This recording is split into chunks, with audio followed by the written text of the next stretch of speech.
What would you do if your own teacher humiliated you in front of your classmates, refusing to believe that your dad works at the Pentagon, only for your father to walk through the classroom door, revealing a truth that leaves everyone speechless? In the heart of Boston, nestled among historic brownstones and meticulously groomed parks, lies Jefferson Academy. It is a name that commands respect, a private institution that boasts an illustrious history of academic excellence and social prestige. The children of politicians, business magnates, and diplomats walk its hallowed halls, carrying the weight of expectations as effortlessly as their designer backpacks. To the outside world, Jefferson Academy is a symbol of opportunity, an elite sanctuary where the future's most influential minds are molded.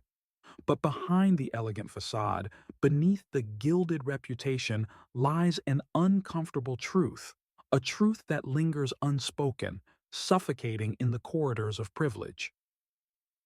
Kevin Johnson, a bright and inquisitive 10-year-old, walks these halls too. His wiry frame and wide, curious eyes set him apart, but not as much as his presence itself. He is one of the few black students at Jefferson. Kevin's father, David Johnson, is a dedicated and strategic security analyst at the Pentagon, but to many at the Academy, that claim is little more than a convenient fiction, a fantastical embellishment. After all, Jefferson Academy has an unspoken rule: status is visible, wealth is tangible, and influence is inherited.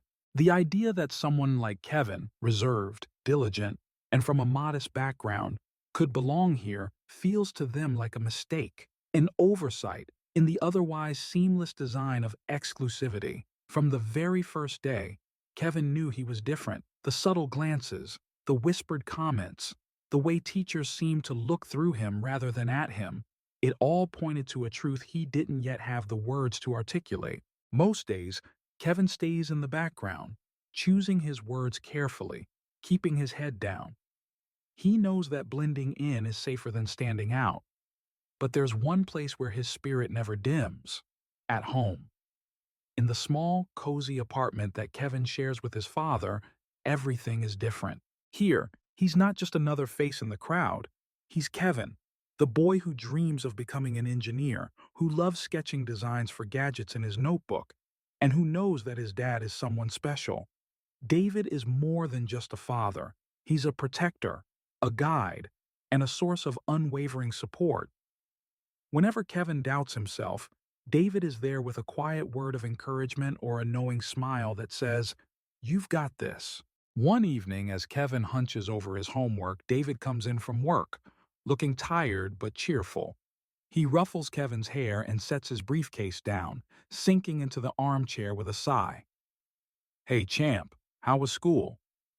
Kevin shrugs, not wanting to share the way Miss Collins, his teacher, dismissed his answer in class earlier, or how Tyler Whitman, one of the school's most entitled students, snickered at Kevin's worn-out sneakers. David notices his son's reluctance and leans forward. "You know you can tell me anything, right?" After a long pause, Kevin mumbles, "Do you think people believe you really work at the Pentagon?" David's smile fades just a little. He knows the weight his son carries, and it infuriates him that people judge Kevin not on his heart or his intelligence, but on the color of his skin and his father's supposed lack of status. "What people believe doesn't change the truth," David says calmly. "And the truth is, I do work at the Pentagon. I help keep this country safe. Some people might not understand that, but it doesn't make it any less real." Kevin nods, comforted, but still unsure. Still. The truth seems fragile, easily drowned out by the more powerful voices of those who dominate his school life. The tension escalates when Ms. Collins announces that the upcoming career day will require students to present about their parents' jobs. Kevin's heart races. He knows what's coming. The other kids will have elaborate presentations about their parents' corporate ventures, political campaigns, and philanthropic endeavors. What will they think when he says his dad works at the Pentagon? More importantly, will they even believe him? When he shares his anxiety with David, his father simply chuckles. "We'll make the best presentation ever," he says confidently. They spend the weekend putting together slides, pictures of the Pentagon, explanations of David's role, and a few anecdotes carefully chosen to keep classified details out of it. Kevin feels a flicker of excitement, imagining how proud he'll be to show everyone that his dad isn't just some story, he's a real-life hero. But as career day approaches, doubt seeps in. Kevin hears Tyler boasting about his father's latest million-dollar investment deal, while Sophia brags about her mother's dinner with a senator. Kevin wants to feel proud too, but he knows that pride at Jefferson Academy often comes wrapped in wealth and power, things his family doesn't flaunt. Finally, the dreaded day arrives. As Kevin waits for his turn, his hands tremble despite his best efforts to stay calm. Miss Collins barely looks at him, too busy fawning over Tyler's glossy presentation. When Kevin's name is finally called, he walks to the front, clutching his notes. "My name is Kevin Johnson," he begins, his voice steadier than he feels. "My dad works at the Pentagon. He's a security analyst who helps protect our country." The room goes silent, and then Tyler snorts loudly. "Yeah, right. Your dad, at the Pentagon? Probably as a janitor." A ripple of laughter follows, and Collins doesn't bother to stop it. Instead, she gives Kevin a pitying look, as if he's just told a childish fantasy. "Kevin," she says with forced gentleness, "let's stick to something more realistic next time." Kevin's face burns with humiliation, and he forces himself to finish his presentation, even though his voice cracks. He knows his father's words. The truth doesn't change. But right now, the truth feels as fragile as glass, shattered by disbelief and scorn. As he sits down, head bowed, he doesn't notice the tall figure standing in the doorway. David Johnson walks into the classroom, his presence commanding attention. He's not wearing his usual casual clothes. Today, he's in a crisp suit, his Pentagon badge prominently displayed. The room falls silent as David makes his way to Kevin, resting a reassuring hand on his son's shoulder. Ms. Collins stares, her face pale, as realization dawns. Kevin looks up, stunned and relieved, as his father speaks calmly. "Good morning. I'm David Johnson, Kevin's dad. I work at the Pentagon. Is there a problem?" The room is so quiet that Kevin can hear his own heartbeat. Tyler's smirk vanishes, replaced with a dumbfounded expression. Ms. Collins stammers something incoherent, while the other students exchange bewildered glances. For the first time, Kevin feels the weight lift off his shoulders, replaced by something warm and triumphant. He's not just telling the truth, now everyone sees it too. The classroom felt unbearably quiet after David Johnson's unexpected entrance. The sound of his polished shoes against the linoleum floor seemed almost too loud, cutting through the disbelief hanging in the air. Kevin glanced up at his father, his chest tight with a mixture of pride and lingering embarrassment. Miss Collins was the first to break the silence, her carefully composed demeanor faltering. "Mr. Johnson," she managed, forcing a smile that looked more like a grimace. "I wasn't expecting you." David gave her a nod, his expression polite but firm. "I thought it was important to be here. Kevin's been looking forward to sharing about my work." There was no aggression in his tone, but his presence alone seemed to challenge everything the teacher had assumed. Tyler, still gaping, couldn't quite process that Kevin's father wasn't some janitor or clerk, but a man who looked every bit the part of a high-ranking official. Miss Collins, regaining some of her composure, gestured weakly to the room. "Of course, we were just discussing Kevin's presentation. It's, very ambitious for his age." David looked down at his son, giving him a gentle, encouraging smile. Kevin felt a surge of strength flood through him, like he could breathe for the first time since he started speaking. It wasn't just relief, it was vindication, a sense of being seen for who he truly was. "I'd like to hear it," David said, his gaze never leaving Kevin's face. Taking a deep breath, Kevin nodded and began again, this time with more confidence. My dad works at the Pentagon. He's a strategic security analyst. His job is to help protect our country by identifying threats and making sure we're prepared for them. He works with a lot of smart people who analyze data and create plans to keep us safe. The room was silent, not from disbelief anymore, but from genuine curiosity. Kevin's voice grew stronger as he continued. Sometimes, my dad works late because it's important. He helps protect important places and people, and even though it's hard not to see him sometimes, I know he's doing something that matters. David listened intently, pride evident in his steady stance. When Kevin finished, there was a moment where no one moved. Then, unexpectedly, Ethan, Kevin's friend who had been watching quietly, clapped.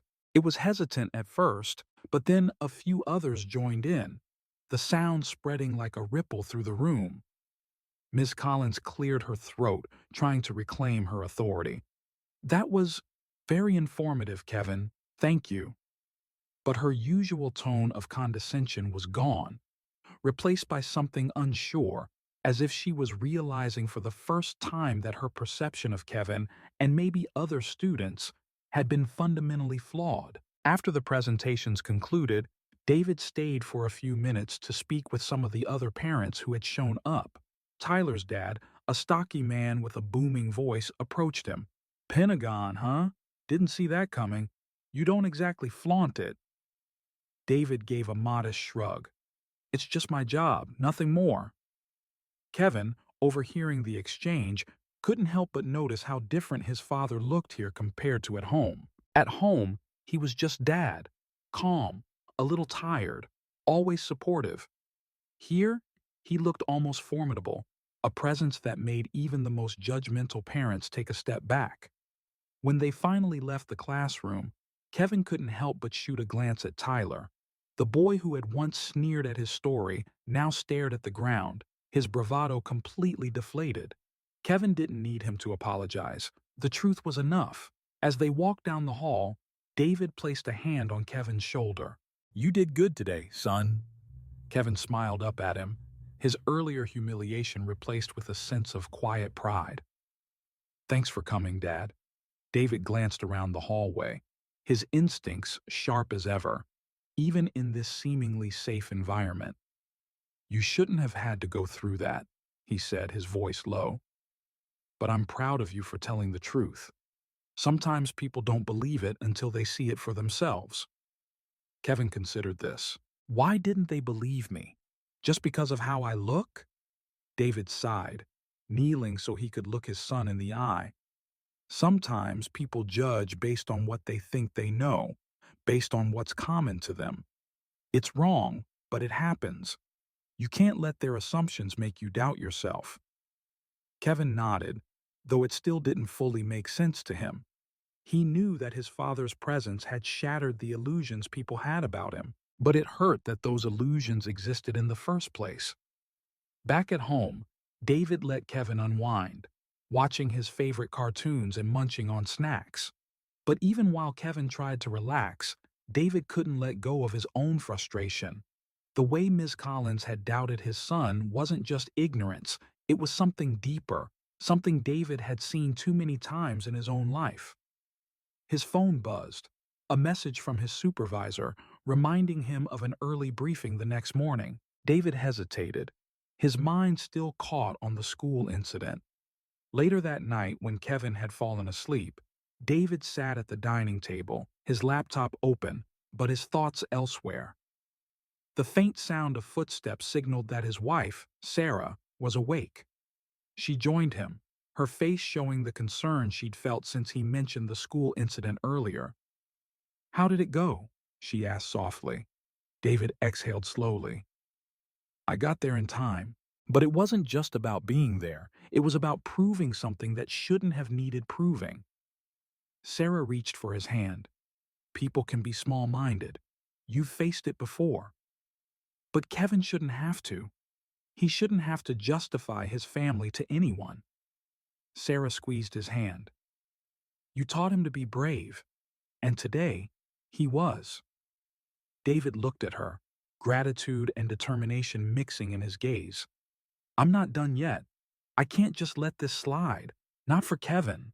Not for other kids who might be treated the same way. The next day, David made some calls. First to the school administration requesting a formal meeting with the principal and Ms. Collins. Then, he reached out to a colleague who specialized in diversity training, asking for recommendations on how the school could address its biases. If Kevin had taught him anything that day, it was that the truth needed not just to be shown but reinforced. David knew that bias didn't disappear with a single act of truth. It had to be confronted, addressed, and actively dismantled. And as long as Kevin had to walk those halls, David was determined to make sure his son felt valued and respected, not just tolerated. Kevin woke up the next morning feeling lighter. At breakfast, he found his dad making pancakes, his usual weekend specialty. "Hey, champ," David greeted, flipping a pancake expertly. "Hungry?" Kevin grinned, sitting at the table. "Yeah. Can we do a project together after?" David raised an eyebrow. "What kind of project?" Kevin shrugged. "Maybe something about telling the truth, even when people don't believe it. I want to show that just because something's different doesn't mean it's not real." David nodded, his heart swelling with pride. "That's a great idea. We'll work on it together." As they shared breakfast, David couldn't help but think that his son had faced something profound that day, something that many adults couldn't handle. Yet Kevin, despite the hurt, chose to respond with honesty and a desire to educate. It made David believe that maybe, just maybe, the world could learn from his son's courage. And for the first time in a long while, David felt that the truth, no matter how inconvenient, could indeed walk through any door and change the world, one step at a time. In the days following the dramatic turn of events at Jefferson Academy, an unusual calm settled over the Johnson household. Kevin returned to school with a renewed sense of pride and a quiet confidence, bolstered by the unexpected appearance of his father during career day. The validation had changed something fundamental in Kevin. No longer did he walk the halls with his shoulders hunched or his eyes cast downward. Now, he moved with a subtle but noticeable assurance, as if he had finally been given permission to exist on his own terms. Yet, the changes at school were not entirely comforting. Miss Collins, still recovering from the sting of her own misjudgment, had become uncharacteristically polite toward Kevin. She called on him more often, her voice devoid of the patronizing tone she used to adopt. Some of the students who had laughed at Kevin now looked at him with curiosity or even hesitant respect. But not everyone had been won over. Tyler Whitman remained stubbornly indifferent, his pride bruised from the public display that contradicted his assumptions. Kevin couldn't help but notice how Tyler whispered behind his back or shot him cold glances when he thought no one was looking. Despite his outward composure, David couldn't shake the unease gnawing at him. The incident at the school had been more than just a moment of personal validation for his son. It had highlighted something far more disturbing. The way Miss Collins had treated Kevin wasn't just an isolated incident. It was symptomatic of a deeper issue at Jefferson Academy. David's instincts, honed over years of dealing with threats and subterfuge, told him that there was more to this situation than met the eye. One evening, after Kevin had gone to bed, David sat at his desk staring at his open laptop. He knew that his appearance at the school had been necessary to protect his son's dignity, but he couldn't shake the sense that he had inadvertently drawn attention to his family. He tapped his fingers against the wooden surface, lost in thought, when his phone vibrated on the desk. It was a message from an old friend at the Pentagon, a simple text. "We need to talk. Urgent." David's chest tightened as he dialed the number, and a familiar voice answered. "Dave, it's Marshall. You got a minute?" "Yeah. What's going on?" David kept his tone casual, but he could sense the tension on the other end of the line. "It's about the breach last week," Marshall said quietly. "We traced some of the encrypted signals. You're not going to like this." David leaned forward, his senses on high alert. What do you mean? Marshall hesitated before answering. There was an attempted intrusion into Jefferson Academy's network. It happened the day after Career Day. Someone tried to access the school's database from an external location. David's stomach dropped. Did they get in? No. Our security measures flagged it and blocked the attempt. But it's not just about the data, Dave. It's about what they were looking for. David's mind raced through the implications. What exactly were they trying to access? Student records, specifically those associated with children of government employees and contractors. Kevin's name was on the list. A cold fury surged through David. You're telling me someone was targeting my son? It looks that way. We don't know who's behind it yet, but whoever it is, they're persistent. You might want to tighten security at home. David nodded, even though Marshall couldn't see him. I'll handle it. Thanks for the heads up. After hanging up, David sat in the dim light of his office trying to piece together what he knew. The logical part of his brain dissected the facts, while the father in him fought against the fear clawing at his composure. His thoughts drifted back to Career Day and how his presence had clearly disrupted the assumptions at Jefferson. Was it possible that his appearance had drawn unwanted attention from someone watching the school? The next morning, David made some quiet adjustments. He upgraded their home security system, double-checked the locks, and spoke to Kevin about being extra cautious. If anything feels off, you call me right away. Understand? Kevin nodded, sensing his father's seriousness. Is everything okay? David forced a reassuring smile. Just a precaution. I always want you to be safe. At school, Kevin noticed that Miss Collins was particularly distracted, her usual strict demeanor softened by something that looked almost like guilt. At lunch, Ethan leaned over the table and whispered, Did you hear about the weird guy hanging around the school yesterday? Kevin's stomach clenched. What guy? Mrs. Porter from the front office was talking about it. Some guy in a suit was asking about students, like who their parents were and stuff. She said it didn't seem right, so she reported it. Kevin glanced around the bustling cafeteria, his instincts prickling. Did they find out who he was? Ethan shook his head. They said he left before the security guard got there. Kevin forced himself to finish his lunch, but his appetite was gone. The story made him think about his father's warning that morning. When he got home, he couldn't help but ask, Dad, are people looking for us? David stopped chopping vegetables and turned to his son, wiping his hands on a towel. Why do you ask? Kevin recounted Ethan's story, and David's face hardened. If you ever see someone hanging around the school or asking questions about you, I want you to walk away and call me. Don't engage, okay? Kevin nodded, the fear creeping in despite his father's steady tone. That night, David couldn't sleep. He kept replaying the events of the past week, wondering if he had made a mistake by appearing at the school so openly. He knew that his position made him a target, but he never expected that danger to creep into Kevin's world. He was deep in thought when his phone buzzed again. This time, it was an email, marked confidential. As he opened it, his blood ran cold. The surveillance footage from Jefferson Academy's parking lot showed a man in a suit, his face obscured by a baseball cap, pacing near the entrance. The timestamp matched the day of the attempted data breach. David immediately forwarded the file to Marshall with a terse message. Run facial recognition, priority. And he knew that whoever this man was, he wasn't just a random visitor. The coincidence was too glaring. Was it possible that someone was targeting Kevin to get to him? David's mind raced with possibilities, each one more terrifying than the last.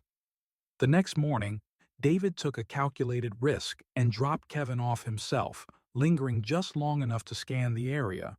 He noticed a dark sedan parked at the far end of the lot, its windows tinted. As he walked Kevin to the entrance, he could feel eyes on them. He maintained his calm facade, but every muscle in his body was coiled tight, ready to react. Once Kevin was safely inside, David approached the sedan. The driver's window rolled down just a crack. David leaned in, his voice low and lethal. "You've been watching us. Why?" The driver, a nondescript man in his 40s, didn't flinch. "Just doing my job, making sure everything's secure." "Whose orders?" David demanded. The man hesitated. "Marshall's. We've been keeping an eye on the school after the breach. Didn't want to cause alarm." David straightened, tension easing slightly. "Next time, clear it with me first." Walking back to his car, David knew that whatever was happening, it wasn't just paranoia. Someone was watching his family, and it wasn't just his own people. As the day went on, David's phone buzzed with a new message from Marshall. Facial recognition hit. Suspect linked to an international group known for targeting government families. Stay vigilant. David's jaw clenched as he absorbed the implications. His instinct had been right. His presence at Jefferson had drawn the wrong kind of attention. Now, the challenge was not just keeping his son safe, but figuring out who was behind the growing threat. David resolved to confront the danger head-on.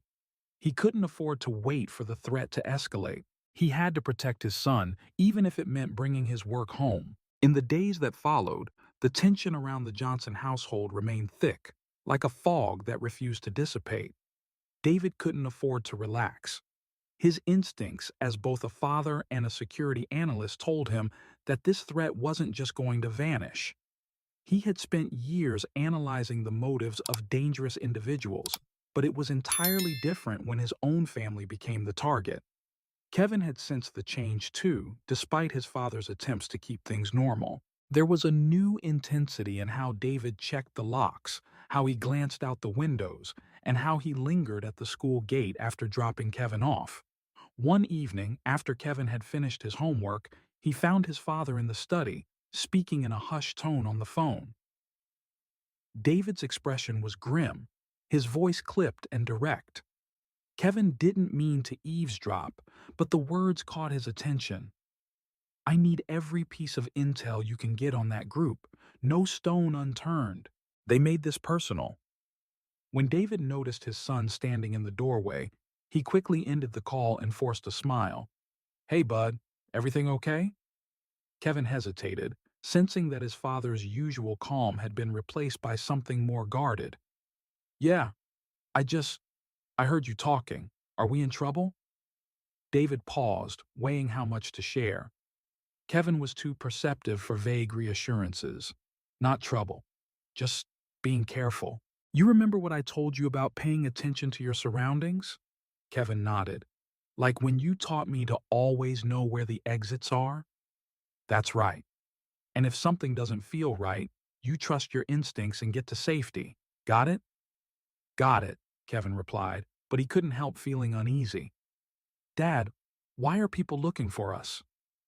David set his phone down and gestured for Kevin to sit next to him.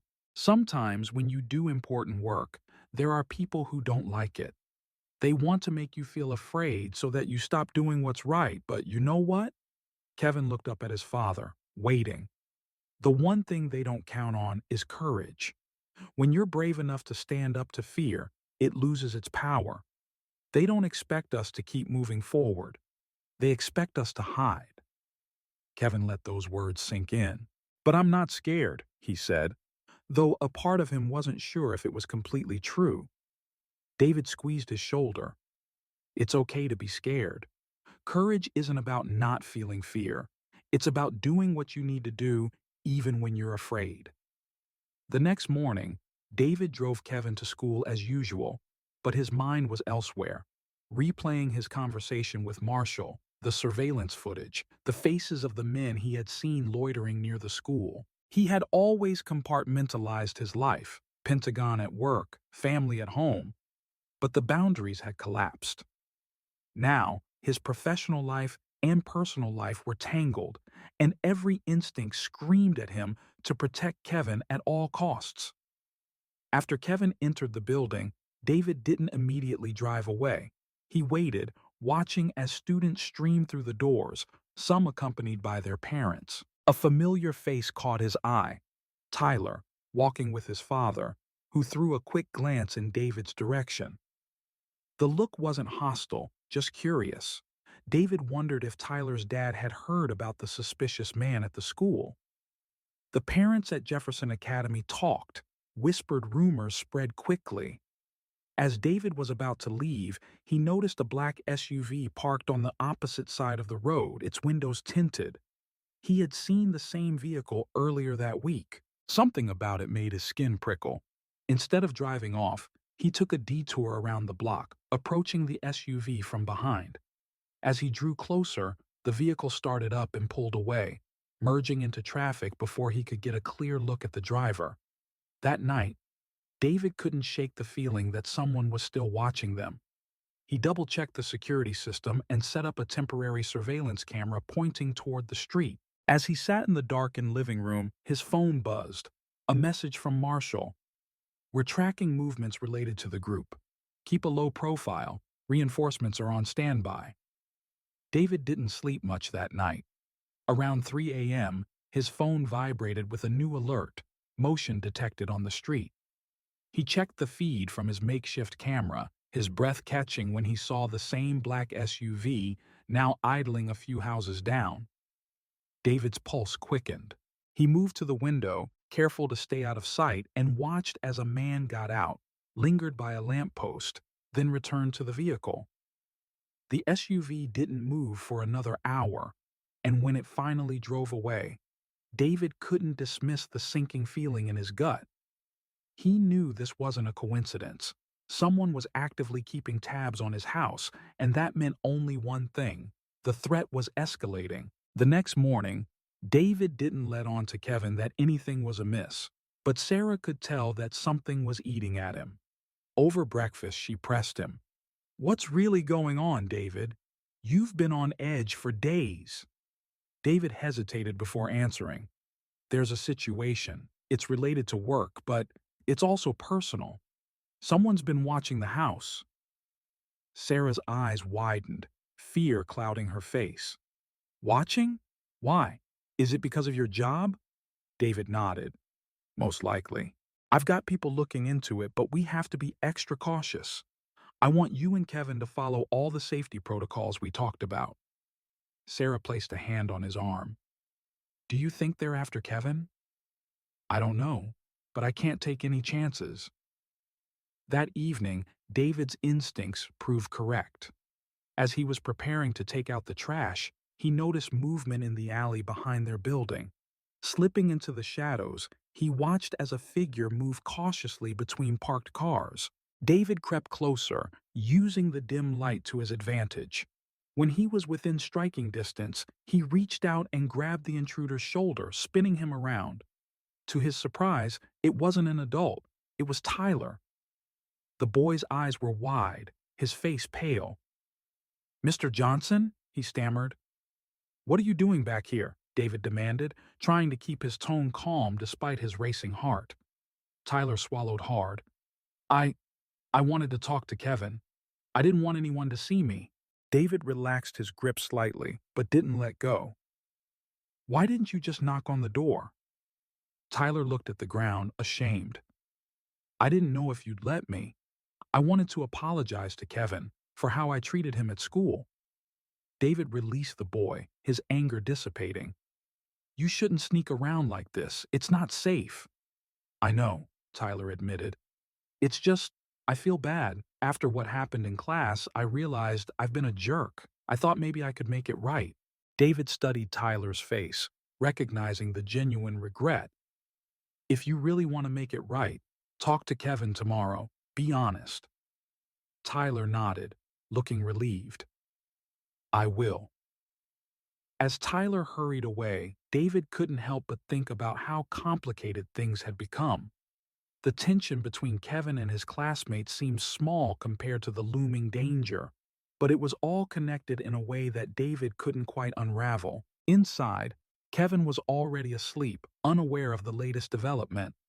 David sat at the kitchen table, piecing together the fragments of the day.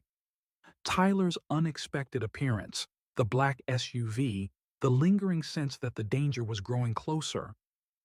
David knew that he couldn't afford to be reactive anymore. He needed to take control, to draw out whoever was targeting his family. He couldn't let fear dictate their lives. That night, as David stared at the grainy footage from his street camera, he made a decision. He wouldn't wait for the danger to find them. He would track it down himself, and he would put an end to it, no matter what it took. The morning air was crisp as Kevin stepped into the school courtyard, his backpack slung over his shoulder. His steps felt lighter, his head held a little higher. It had been a few weeks since the terrifying ordeal at the warehouse, and although the memories still lingered like shadows in his mind, Kevin was determined to reclaim his place at Jefferson Academy. The school itself seemed to have changed too. Principal Howard had enforced stricter security measures, and students now had to pass through a gate monitored by security personnel. Parents had voiced their concerns, but ultimately, safety took precedence.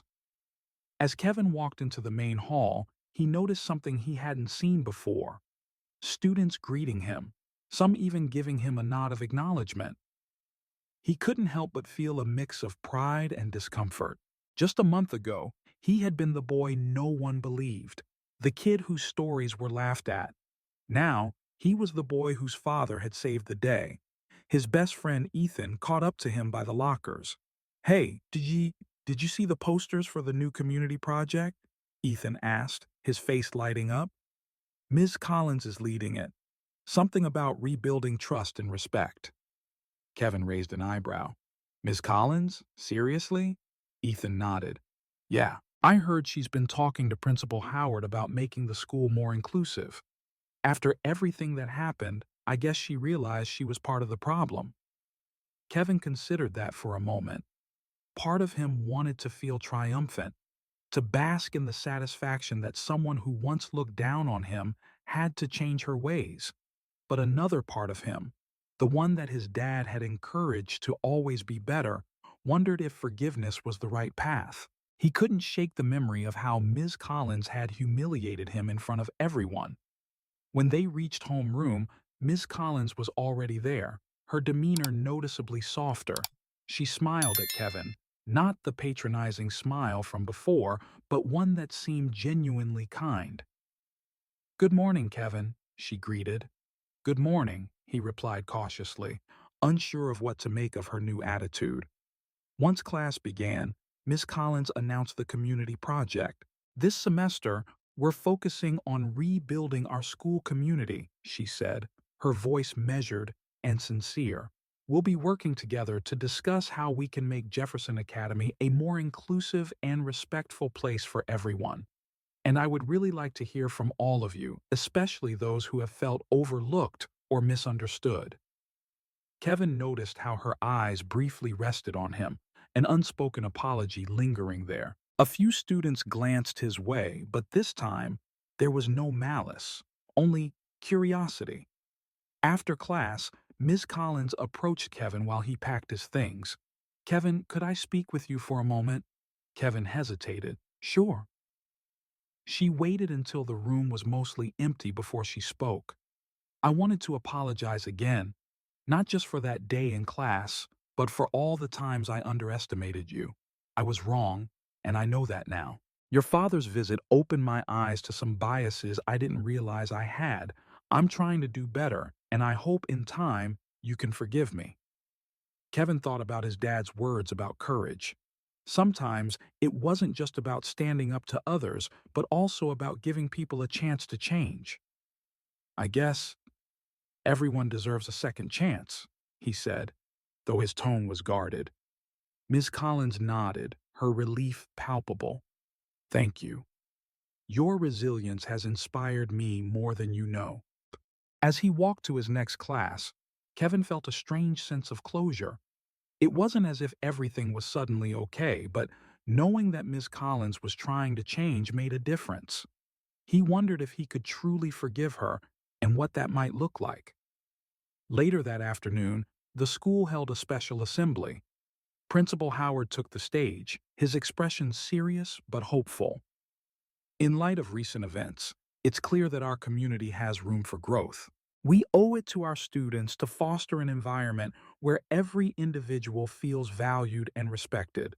Today, I want to acknowledge one of our students, Kevin Johnson, who showed exceptional bravery and resilience despite facing unfair judgment. Kevin, would you come up here for a moment? Kevin's heart pounded as the room filled with applause. He wasn't used to being the center of positive attention. With shaky hands, he made his way to the front. Principal Howard placed a hand on his shoulder. Kevin, your story reminded us that we must never judge a person by assumptions. You and your father showed this community what true integrity and courage look like. We're proud of you. A standing ovation erupted, and Kevin's cheeks flushed. He caught sight of his dad standing at the back, giving him a proud nod. After the assembly, students crowded around him, some offering apologies, others expressing admiration. Even Tyler, once his harshest critic, approached. "Hey, Kevin," Tyler said, his usual cockiness replaced with something resembling humility. "I was wrong about you. About your dad, too. I guess I just didn't want to believe you because, well, I didn't want to admit that someone like you could have a dad who's a hero." Kevin took a deep breath, remembering his dad's words about forgiveness. "It's cool," he replied. "People make mistakes." Tyler looked relieved. "Thanks. Maybe we could hang out sometime." Kevin smiled. "Yeah, maybe." After school, Kevin found his dad waiting by the car. David wrapped his son in a hug as soon as he was close. "You did good today, buddy," Kevin grinned. "It was kind of weird being on stage, but it felt good too." As they drove home, Kevin couldn't help but reflect on how much had changed. It wasn't just the school that had transformed. It was him too. He was no longer the boy who quietly endured. He was the boy who had stood up, not just for himself, but for his father's honor. And even though it had been terrifying, it was also empowering. That evening, as the sun dipped below the horizon, David sat on the porch, his thoughts heavy but hopeful. Kevin joined him, settling into the chair beside him. "Dad," Kevin started, "I think I understand what you meant about courage. It's not about not being scared. It's about doing what's right even when you are." David looked at his son, his pride unmistakable. "Exactly. You've shown more courage than most adults I know. I'm proud of you, Kevin." Kevin leaned back, gazing at the sky. "I used to hate Jefferson Academy. I thought it was just full of people who didn't care. But now, I think maybe they just needed someone to show them a different way. Maybe this whole thing made them see things differently." And David nodded, understanding that his son had not just faced the challenge, he had changed the narrative. By standing up for himself and embracing his own worth, Kevin had unknowingly set a new standard for how the school would treat students from then on. And as they sat there, father and son, the weight of the past weeks began to fade. The danger had passed, but the lessons remained. Lessons about truth, courage, and the strength it took to rebuild trust, not just with others, but with oneself. The power of truth and the courage to stand tall. As the days passed, life at Jefferson Academy slowly returned to normal, but Kevin Johnson knew that nothing would ever be the same. The terrifying ordeal of being kidnapped, the uncertainty of his father's safety, and the unexpected vindication of his story had changed him. More importantly, it had changed the way the people around him viewed both him and his family. Before the life-altering incident, Kevin had struggled with feeling invisible at Jefferson Academy. As one of the few minority students at the prestigious school, he had often found himself sidelined by peers and even teachers who couldn't look past their preconceived notions. Ms. Collins, in particular, had been the embodiment of this unspoken bias. The day she humiliated Kevin in front of the entire class, dismissing his claim about his father working at the Pentagon, Kevin's sense of belonging had shattered. The day his father, David Johnson, walked into that classroom changed everything. Suddenly, All those who had doubted him were confronted with the stark reality that they had been wrong. David's quiet, commanding presence revealed a truth that had always been there. Kevin had never lied or exaggerated. His father was not just an ordinary man, but a strategic analyst at the Pentagon, someone who dedicated his life to protecting the country. Yet because of Kevin's race and socioeconomic background, the truth had been dismissed without question. But the real turning point came when David's skills and dedication as both a father and a professional collided in the most unexpected way. When the foreign operatives threatened Kevin's life, David's training kicked in. He was not just a parent seeking to protect his child, but a man confronting a threat head-on, refusing to be intimidated. The culmination of his rescue mission was not just a triumph of professional expertise, but a testament to his unwavering love for his son. For Kevin, the experience was transformative.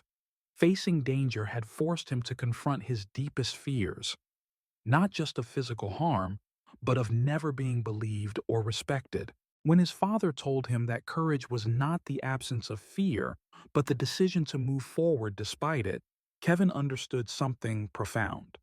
He realized that throughout his time at Jefferson Academy, he had been allowing others' perceptions to shape his own self-worth. It took facing true danger to recognize that his worth was not defined by what others thought, but by his own integrity and resilience. When the dust settled and the school resumed its routines, something had shifted. Kevin found himself receiving apologies from students who had once mocked him and teachers who had dismissed him. Even Miss Collins, once his harshest critic, approached him with genuine remorse.